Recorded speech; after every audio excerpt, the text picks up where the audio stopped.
Hi friends, இந்த வீடியோவில் நம்ம ரொம்ப முக்கியமான டேக்ஸ் பற்றி தான் நம்ம பார்க்க போகிறோம். ஸோ முதலாவது டேக் வந்துட்டு நம்ம பார்க்க போகிறது மெட்டா டேட்டா என்று சொல்கிற மெட்டா டேக்கை பற்றி தான். அடுத்தது வந்துட்டு பேஸ் டேக்கை பற்றி நம்ம பார்க்க போகிறோம். சரிங்களா? ஸோ நான் என்ன செய்கிறேன், ஃபர்ஸ்ட்டுக்கு வந்துட்டு ஒரு ஃபைல் ஒன்று க்ரியேட் பண்ணிக்கிறேன்.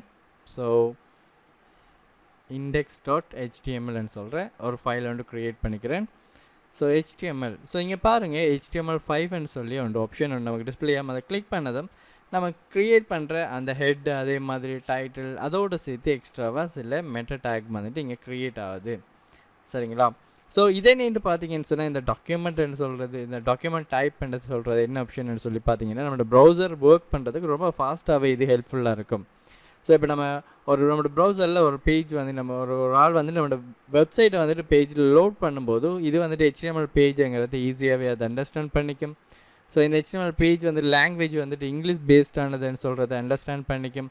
ஸோ அதே சமயத்தில் வந்துட்டு இன்னும் சில இன்ஃபர்மேஷன்ஸை வந்துட்டு நம்ம கொடுக்கக்கூடிய மாதிரி இருக்கும். ஸோ இது வந்துக்கிட்டு சர்ச் பண்ணுறதுக்குரிய இது ஆப்ஷன்ஸ் வந்துட்டு, அதாவது ஒரு சர்ச் என்ஜின் வந்துட்டு நம்மளோட சைடை வந்துட்டு யாராவது சர்ச் பண்ணுறாங்க, ஒரு கீவேர்டை வச்சு சர்ச் பண்ணுறாங்கன்னு சொன்னால், இப்போ HTML லேர்ன் பண்ணணுன்றதுக்காக வேண்டி HTML டுட்டோரியல் சம்திங் ஏதோ ஒன்று சர்ச் பண்ணும்போது அந்த சர்ச் பண்ணுற டேட்டாவை வச்சுட்டு ஒவ்வொரு சைட்டில் இருக்கிற மாதிரியான டேட்டாஸை அனலைஸ் பண்ணும். ஸோ அந்த சந்தர்ப்பங்களில் நம்ம இந்த மாதிரி மெட்டா டேட்டா வந்துட்டு நம்ம யூஸ் பண்ணமாக இருந்தால் ஸோ நம்மளோட சர்ச் என்ஜின் வந்துட்டு ஈஸியாகவே ஐடென்டிஃபை பண்ணி நம்மளோட லிஸ்ட்டை வந்துட்டு முதலாவது கொண்டு போய் டிஸ்பிளே பண்ணக்கூடிய மாதிரியான சான்சஸ் வந்துட்டு கூடுதலாக இருக்கும். ஸோ நம்ம ஒரு வெப்சைட்டை வந்துட்டு ஆப்டிமைசேஷன் பண்ணும்போது இந்த மாதிரியான டெக்னிக்ஸ் எல்லாமே வந்துட்டு நம்ம யூஸ் பண்ணக்கூடிய மாதிரி இருக்கும். ஸோ முதலாவதாக நான் என்ன செய்கிறேன், டிஸ்கிரிப்ஷன் கொடுக்கணும் வந்துட்டு. சரிங்களா? ஸோ அந்த மெட்டா டேட்டா வந்துட்டு எப்போவுமே வந்துட்டு நம்ம எப்போவுமே ஹெட்டுக்குள்ளே தான் எழுதுவோம். ஸோ நான் நேம் ஒன்று கொடுக்கணும் வந்துட்டு, அதோட நேம் என்னன்னு சொன்னால் டிஸ்கிரிப்ஷன். ஸோ டிஸ்கிரிப்ஷன் கொடுத்துட்டேன். டிஸ்கிரிப்ஷன் கொடுத்ததும் அடுத்தது வந்துட்டு கண்டென்ட் வந்துட்டு கொடுக்கணும். ஸோ இது எது சம்மந்தப்பட்டது, இந்த பேஜ் வந்துக்கிட்டு எது சம்மந்தப்பட்டதுங்கிறத நாம் இதில் எக்ஸ்பிளைன் பண்ணியிருக்கணும். நான் இங்கே என்ன செய்கிறேன், லேர்ன் ப்ரோக்ராமிங் இன் தமிழ் அப்படின்னு சொல்லி ஆப்ஷன்ஸ் கொடுத்து விட்டேன். சரிங்களா? ஸோ அதுக்கப்புறம் அடுத்த மெட்டா டேட்டா வந்து க்ரியேட் பண்ணேன். நம்ம எத்தனை மெட்டா டேட்டா வேணாலும் க்ரியேட் பண்ணலாம், பட் நேம்ஸை வந்துட்டு சரியான முறையில் கொடுத்துக்கணும். வந்துட்டு மெட்டா டேட்டா வந்துட்டு கொடுத்துட்டேன். ஸோ நேம் வந்துட்டு நான் அடுத்ததாக க்ரியேட் பண்ண போகிறது கீவேர்ட்ஸ். சரிங்களா? ஸோ கீவேர்ட்ஸை கொடுத்துட்டேன். ஸோ கண்டென்ட்டில் வந்துட்டு என்னென்ன கீவேர்ட்ஸ் எல்லாம் அவர் டைப் பண்ணும்போது எந்த சைடை வந்துட்டு சஜஸ்ட் பண்ணணும்னு சொல்கிறதுக்காக வேண்டி ஸோ HTML, CSS, அதே மாதிரி JavaScript, அதே மாதிரி and சொல்லி ஆப்ஷன்ஸ் கொடுத்துட்டு React.js. ஸோ இந்த மாதிரியெல்லாம் சர்ச் பண்ணும்போது இந்த சைட் வந்துட்டு அவருக்கு வியூ பண்ணி காட்டணுமாக இருந்தால் இந்த மாதிரியான ஒரு ஆப்ஷன் வந்துட்டு நம்ம கொடுக்கக்கூடிய மாதிரி இருக்கும். ஸோ அடுத்தது யார் இந்த சைடை வந்துட்டு க்ரியேட் பண்ணாங்க, ஆத்தர் யாருன்னு சொல்கிற டீட்டெயிலை வந்துட்டு நம்ம மெட்டா டேட்டாவில் கொடுக்கணும். ஸோ நான் என்ன செய்கிறேன், இப்போ ஒரு நியூஸ் ரிலேட்டடான ஒரு சைட்டுன்னு சொன்னால் கண்டிப்பாக அந்த ஆத்தரை வந்துட்டு நம்ம கொடுக்க வேண்டி இருக்கும் வந்துட்டு. ஸோ அப்போ தான் சைட்டேஷன்ஸ், ரெஃபரன்ஸ், பிப்ளியோகிராஃபி இந்த மாதிரி வந்துட்டு அகடமிக் ரைட் பண்ணும்போது ஒரு டாக்குமெண்ட்டை ஸோ நிறைய வியூவர்ஸ் வந்துட்டு நம்மளோட சைட்டை வந்துட்டு ஒரு நம்ப தகுந்த சைட்டாக எடுத்து அந்த சைட்டில் இந்த ரெஃபரன்ஸ் எடுத்து யூஸ் பண்ணக்கூடிய மாதிரியான நிறைய வழிகள் வந்துட்டு நம்ம ஏற்படுத்தி கொடுக்குறதால நம்மளோட சைட்டை வந்துட்டு நிறைய பேர் யூஸ் பண்ணுறதுக்குரிய வாய்ப்பு நம்ம கொடுக்கலாம். சரிங்களா? அப்படி இல்லைன்னு சொன்னால் அந்த டேட்டா வந்துட்டு அவங்க எடுத்து யூஸ் பண்ண மாட்டாங்க. ஸோ மெட்டா கொடுத்துட்டு வந்துட்டு நேமில் வந்துட்டு ஆத்தரை டைப் பண்ணுறேன். ஸோ நேம் வந்துட்டு ஆத்தர்ன்னு சொல்லி கொடுக்கேன்.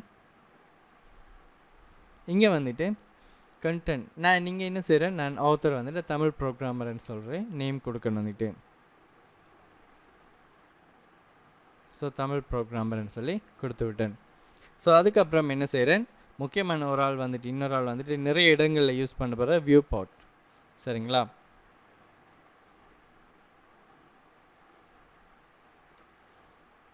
ஸோ நேம் வந்துட்டு வியூ பாட்னு சொல்லி கொடுக்கேன், வியூ பாட். ஸோ வியூ பாட்டில் வந்துட்டு கண்டென்ட்டில் நான் கொடுக்கணும் வந்துட்டு பாருங்கள். ஸோ வித் வந்துட்டு டிவைஸ்ட வித்தாக இருக்கணும்.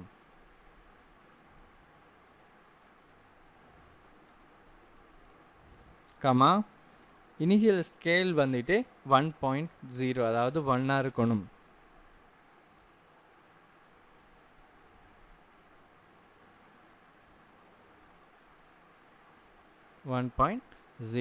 ஸோ இந்த மாதிரி கொடுத்துருந்தா மட்டும்தான் பார்த்தீங்களா இருந்தால் இப்போ ஸோ இந்த வியூ போர்ட் என்னத்துக்காண்டி யூஸ் பண்ணுறேன்னா ரெஸ்பான்சிவ் டிசைன் இல்லாத சந்தர்ப்பத்தில் ஒரு ஆள் மொபைலில் அக்சஸ் பண்ணும்போதும் ஸோ நம்ம எப்படி டிசைன் பண்ணி வச்சுருந்தோமோ அதே வித்தில் வந்துட்டு அந்த வெப்சைட் வந்துட்டு போய் வர்ற டிவைஸில் வித்துக்கு செட் ஆகிடணும்.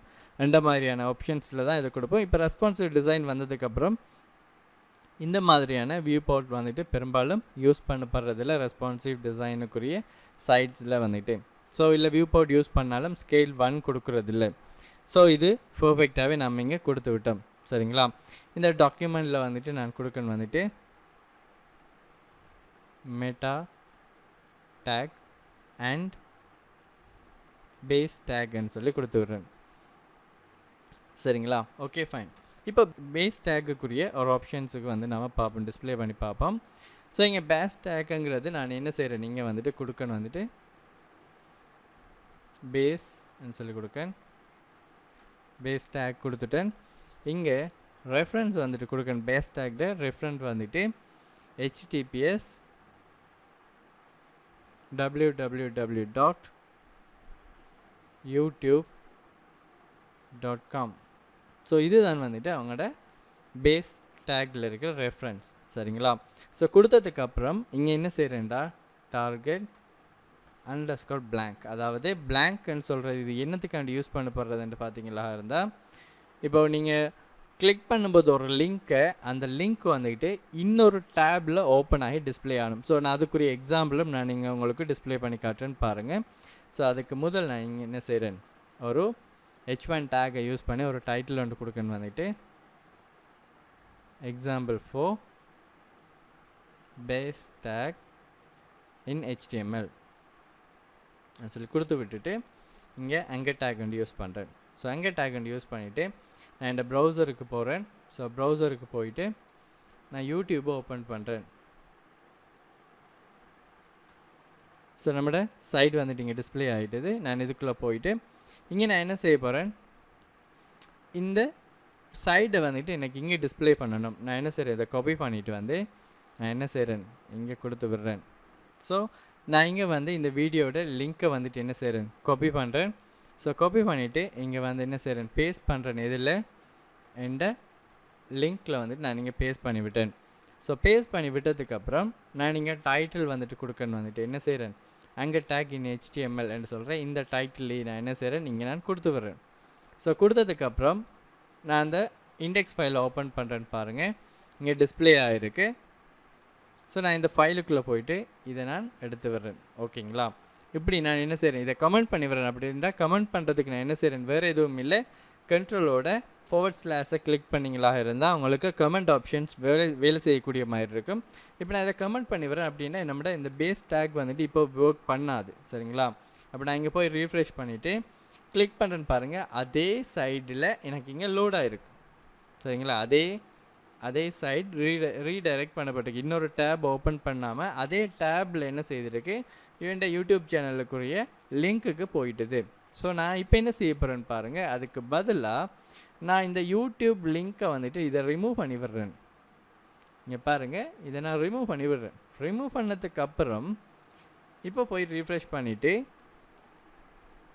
கிளிக் பண்ணுறேன்னு பாருங்கள், எனக்கு இங்கே எப்படி ஒன்று ஃபவுண்ட் பண்ணப்படலை என்று சொல்லுது. அப்படின்னு சொன்னால் என்ன அர்த்தம், இப்போ எந்த ஒரு லிங்க்கை கிளிக் பண்ணாலும் பேஸாக வந்துட்டு அதாவது மேஜரான URL வந்துட்டு இந்த யூடியூப், அதாவது எந்த லிங்கை கிளிக் பண்ணாமல் யூடியூப்பில் லிங்க்குள்ளே போய்த்தான் அதுக்குள்ளே மிச்சம் இருக்கிறத சர்ச் பண்ணி பார்க்கணும் என்று சொன்னால் நம்ம இந்த பேஸ் லிங்கை இப்படி நம்ம கொடுத்து விட்டோமா இருந்தால் இப்போ என்ன நடக்குமென்னு சொல்லி பாருங்கள். ஏற்கனவே எரர் நமக்கு டிஸ்பிளே ஆகிடுச்சு இல்லைங்களா? இப்போ நான் அதை சர்வ் பண்ணிவிட்டு இப்போ நான் கிளிக் பண்ணுறேன்னு பாருங்கள், யூடியூபுக்கு போய் யூடியூப்புங்கிறது நான் அந்த லிங்க்கில் நான் கொடுக்கவே இல்லை. இப்போ நான் என்ன செய்யலை, இங்கே போய் சர்ச் பண்ணி பார்த்தீங்கன்னா இந்த லிங்க்கில் இந்த அங்கர் டேக்குங்கிற இந்த லிங்க்கில் வந்துட்டு நான் யூடியூப்புங்கிறது கொடுப்படவே இல்லை. பட் இருந்தாலும் நமக்கு இங்கே வந்திருக்கிற லிங்க்கை பார்த்தீங்கன்னா யூடியூப்னு சொல்லி வந்து அதுக்கப்புறம் தான் நம்ம கொடுத்துருந்த இந்த மிச்சம் இருந்த யூஆர்எல் நமக்கு டிஸ்பிளே ஆகிருக்கு. அப்போ பேஸ் யூஆர்எல் நீங்கள் கொடுத்தீங்களாக இருந்தால் உங்களுக்கு என்ன நடக்கும், ஈஸியாகவே இந்த மாதிரி நீங்கள் திருப்பி யூடியூப்னு சொல்லி காப்பி பேஸ்ட் பண்ண வேண்டிய அவசியம் இல்லை. இப்போ நீங்கள் லோக்கலில் ஒரு ஃபோல்டரில் வச்சு நீங்கள் ஒர்க் பண்ணுறீங்க, அதுக்கப்புறம் நீங்கள் ஆன்லைனுக்கு மாற்றும் போதோ நீங்கள் இந்த பேஸ் யூஆர்எல்லை மட்டும் மாற்றி விட்டீங்களாக இருந்தால் எல்லா இடத்தையும் அந்த யூஆர்எல் எஃபெக்ட் ஆகக்கூடிய மாதிரி உங்களுக்கு வேலை செய்யும். அடுத்தது பார்த்தீங்கன்னா blank கொடுத்துருக்கேன். ஸோ target blank கொடுத்ததால நான் கிளிக் பண்ணும்போது நமக்கு என்ன நடந்தது, இன்னொரு டேப்பில் ஓப்பன் ஆகிட்டுது. இப்போ பாருங்கள், கிளிக் பண்ணுறேன், எந்த டேக் வந்துட்டு இங்கே இருக்குது, அந்த 2 டேப் வந்துட்டு அப்படியே இருக்குது. பட் இன்னொரு டேப்பில் வந்துட்டு என்ன செய்திருக்கு, நாம் யூஸ் பண்ண அந்த வீடியோ வந்துட்டு டிஸ்பிளே ஆகிருக்கு. ஸோ இதுதான் வந்துட்டு பேஸ் டேக் யூஸ் பண்ணுறதுல இருக்கிற ஒரு அட்வான்டேஜ் வந்துக்கிட்டு. ஸோ நீங்களும் ட்ரை பண்ணி பாருங்கள். HTML ரிலேட்டடான கூடுதலான டேக்ஸ் பார்த்துருக்கோம் வந்துக்கிட்டு. ஸோ மற்ற எல்லா டேக்ஸ் ரிலேட்டடான இன்ஃபர்மேஷன்ஸையும் வந்துட்டு அடுத்தடுத்த வீடியோஸில் வந்துட்டு CSSோட சேர்த்து நம்ம பார்க்கக்கூடிய மாதிரி இருக்கும். தேங்க்யூ ஃபார் வாட்சிங்.